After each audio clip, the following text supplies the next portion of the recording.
6 years after the founding of the World Council of Churches in Amsterdam, delegates gathered in Evanston in Greater Chicago in August 1954 for the WCC's second assembly.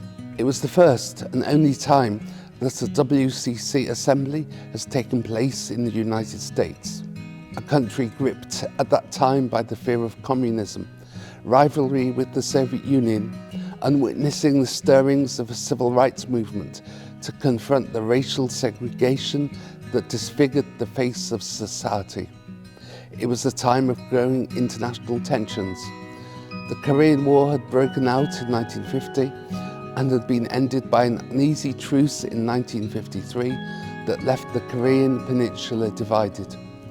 The division of Europe between East and West ran through the middle of Germany, leading to the creation of two German states, embedded in imposing military alliances.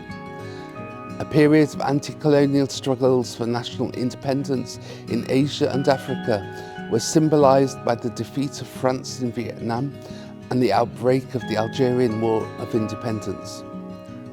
Against this background, the Assembly theme proclaimed Christ, the hope of the world. The Assembly was addressed by the President of the United States, Dwight D. Eisenhower, and the Secretary General of the United Nations, Dag Hammarskjöld. This reflected the increasing importance of the World Council of Churches on the international stage.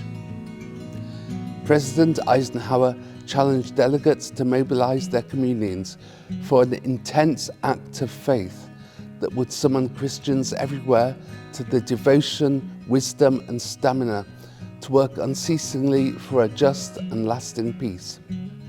The struggle for peace also formed the backdrop of the address by the Secretary General of the United Nations. The UN and the churches, Hammarskjöld told delegates, stand side by side as participants in the efforts of all people of goodwill, irrespective of their creed or form of worship, to establish peace on earth.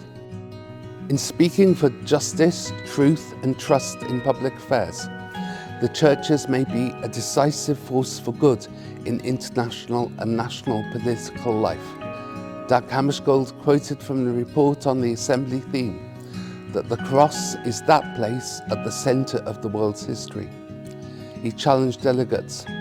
The cross, although it is the unique fact on which the Christian churches base their hope, should not separate those of Christian faith from others, but should instead be that element in their lives which enables them to stretch out their hands to peoples of other creeds in the feeling of universal brotherhood, which we hope one day to see reflected in a world of nations truly united.